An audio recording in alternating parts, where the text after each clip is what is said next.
All right, so today, this is the 12th video of the series. We're going to be doing some vulnerability management. So we're going to be remediating a vulnerability. We're going to look at the Tenable scan, see exactly what happens, see if the vulnerabilities that we remediated yesterday actually were successful, and we're going to evaluate the vulnerabilities that remain, and we're going to continue the series until we have eliminated all vulnerabilities on this machine.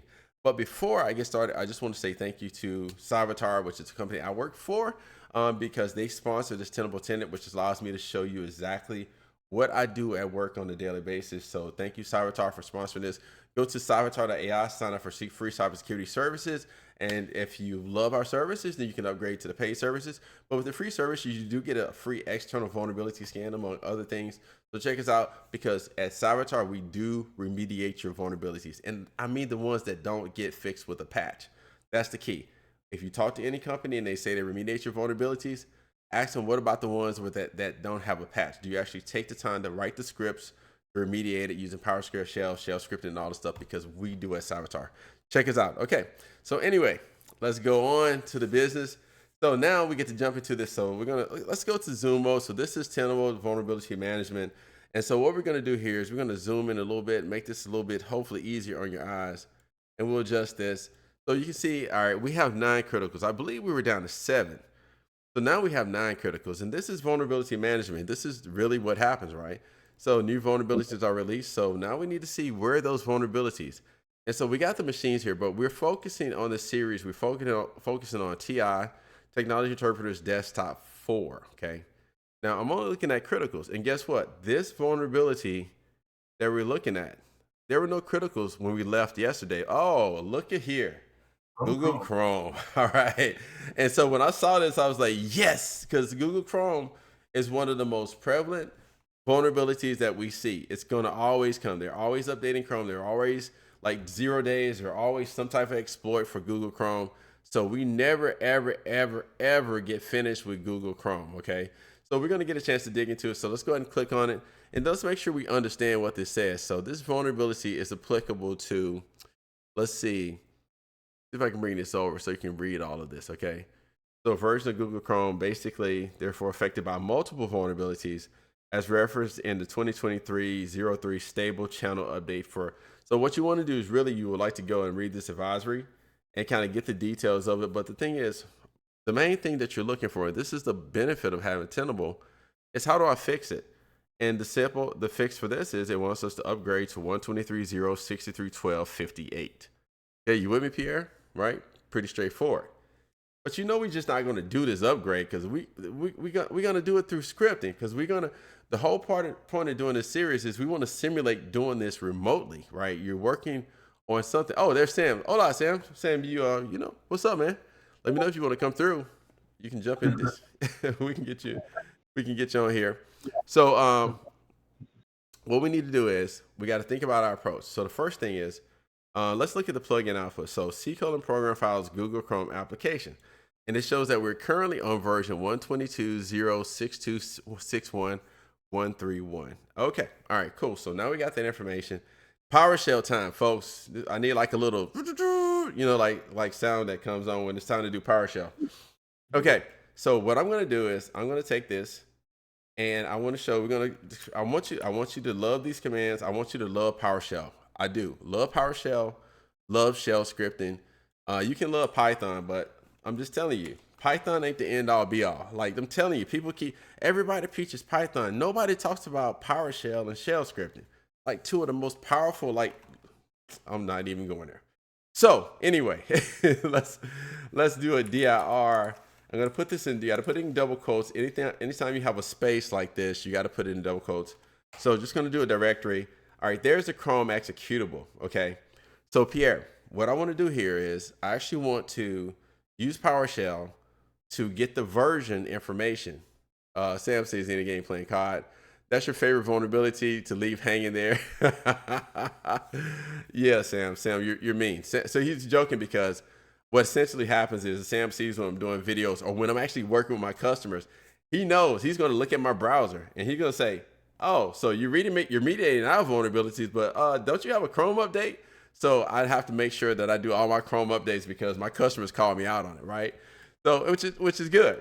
But what we're gonna do is we wanna get that version of this PR. So what command in PowerShell do you know that we can use to get the version information of it?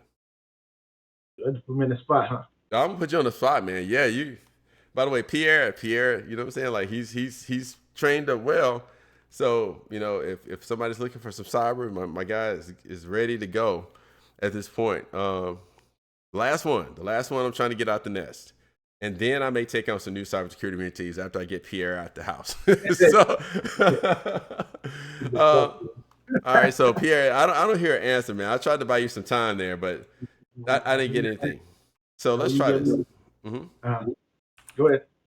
Let's do a get item. Okay, ITEM. Uh, let's do a path. Let's see. Well, first of all, let's do this. Let's zoom out and let's look at the syntax right for the get item command. So we'll basically do PowerShell get item command. Okay, and what we're gonna see is basically we do a path. So there's a get item tag path. Okay, let's zoom back in. And you see right there. So let me drag this over. Get item tag path, and then your string right there. Okay, cool. So that's what I wanted to see. You can do an include and exclude, a force, string. Okay. And some of these I haven't used and stuff like that. So I kind of, as I'm doing these videos, I'm growing my own knowledge too. So, you know, maybe I'll have a need for the stream, but I'm usually trying to solve a problem. So I grow my PowerShell based on a lot of times the problems that I encounter. So get item tag path. And I want to put the entire path because I want to write this script in a way that I don't have to be in that folder all the time. So I can just basically, I'm thinking of running at scale. So I need to do this in a way that it's going to be able to like hit 100 machines or 1,000 machines. Duck Pierre, Duck. Okay. So, all right, you see what I got here, right? I say when I ran that command, it came back and it gave me some information. I did a get item command and it gave me directory. It's basically like doing a dir command, right? Or something like that. So, but I want to go a step further and let's look at chrome.exe. All right, make sure that's on the screen. All right, it's still, I'll drag this over a little bit. Okay, so let's do it with chrome.exe. Okay, so that gave me some information specific to Chrome information, but it's not what I'm looking. So I'm gonna try a command here, and I don't know if this is correct, but I think it's get item with this, and let's drag this up a little bit so y'all can see this. Okay, so I want to do that. Put that in parentheses dot file version info. See if that works. That's not it. Okay, so we're gonna go here, and I actually got this on my notepad. So I'm gonna do a quick search on my notepad to see if I got that command in here. If not, I actually got it in Discord. I actually have my own channel in Discord. Oh, there we go. So I got it. It's a get item that version info. That I almost had it correct. Okay, so do this, but we're gonna, instead of file version, it's just version info. All right, and there it is. That's what I'm looking for. Okay, beautiful. So now that I know the version, so this confirms what we saw, right? So now we're gonna take this, okay, and we'll go back to. I see what you're doing on the PowerShell though. Say it again. I cannot see what you're doing in PowerShell. You cannot see PowerShell? No. Oh, hold on a second, Pierre. I think. Okay, it's on the stream, but I gotta reshare from. Yeah, that's what I had to be looking at this because I'm looking at the stream. I had to. Oh, okay. Here. All right, so let's share. We're gonna do. Let's do screens, and then let's do the one which then I'm working on right here. Let's do this mug and source. Frame rate is 30. Okay, and we'll click on Pierre. All right, is that good, Pierre? Yeah, I can see it now. All right, cool. Sorry. So you missed all that. So basically what I did, Pierre, is I ran, you said you were watching the stream, but I used the get item command first. And when you do the get item command by itself, as you see here, all it does is return it's just like doing a dir command.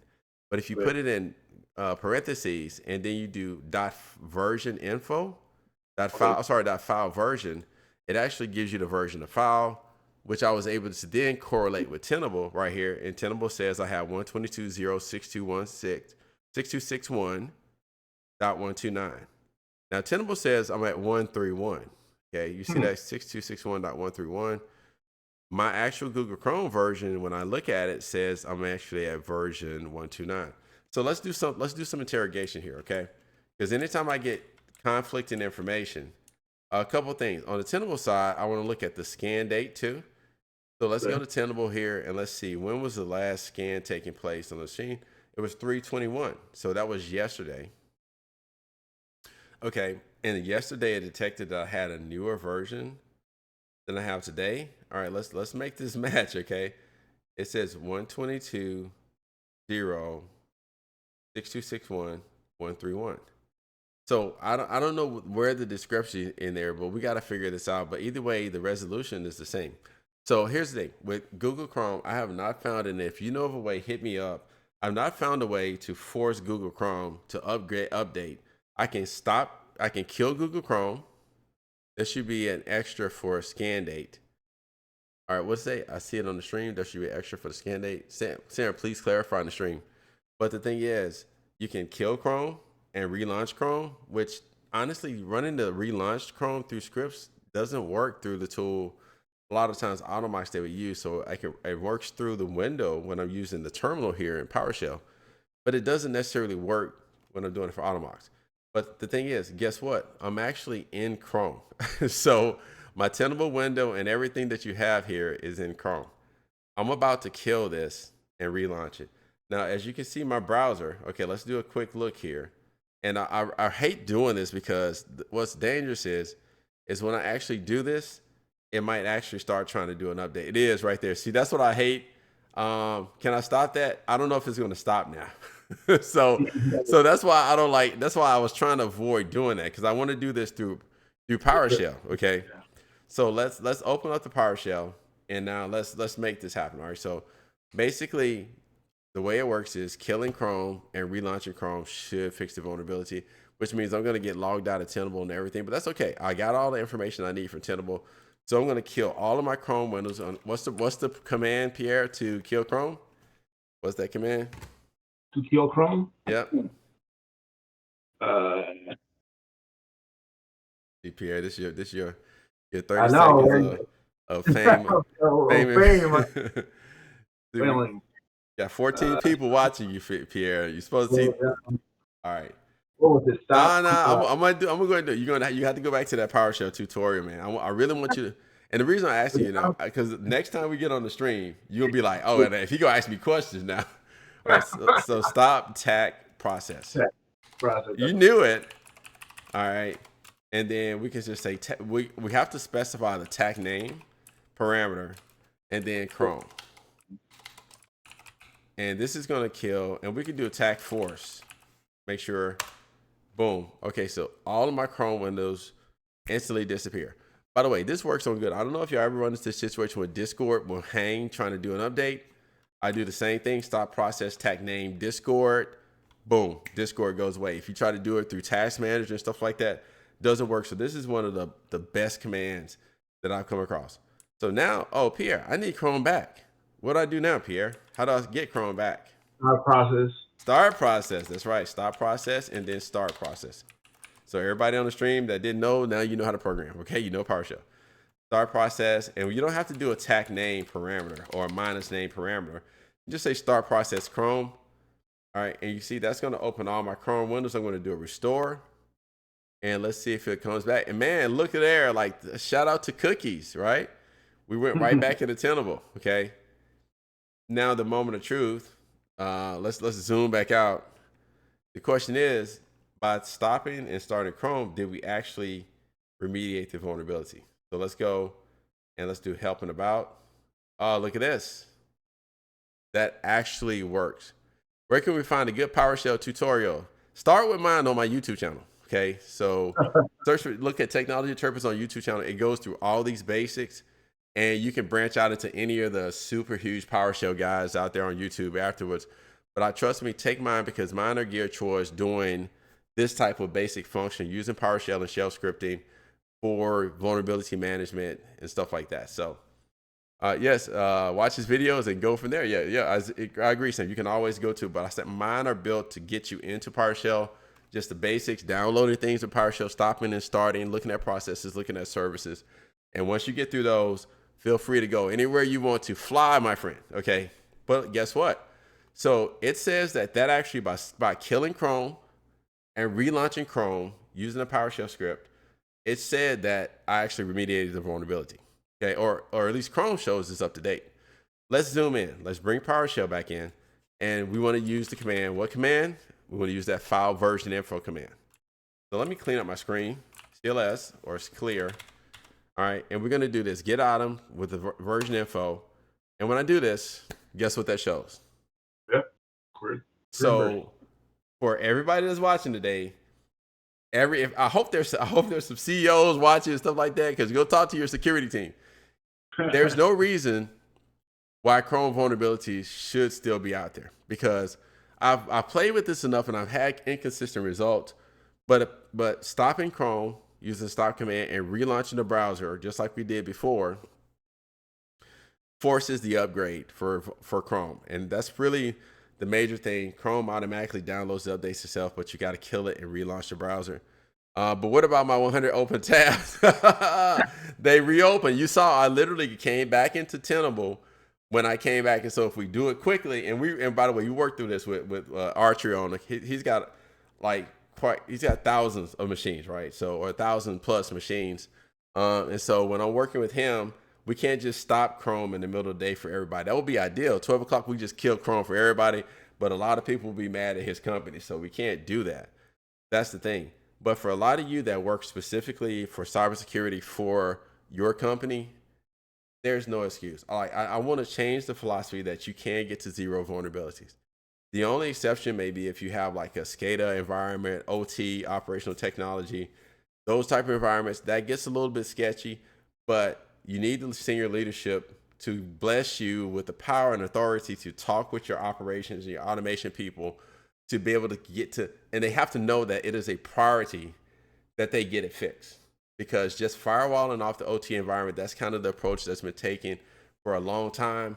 And it's I don't know if it's effective. If somebody's really knowing what they're doing, they can compromise credentials with one of your IT people, one of your sysadmins, get into that OT environment or something like that, and it's a game over.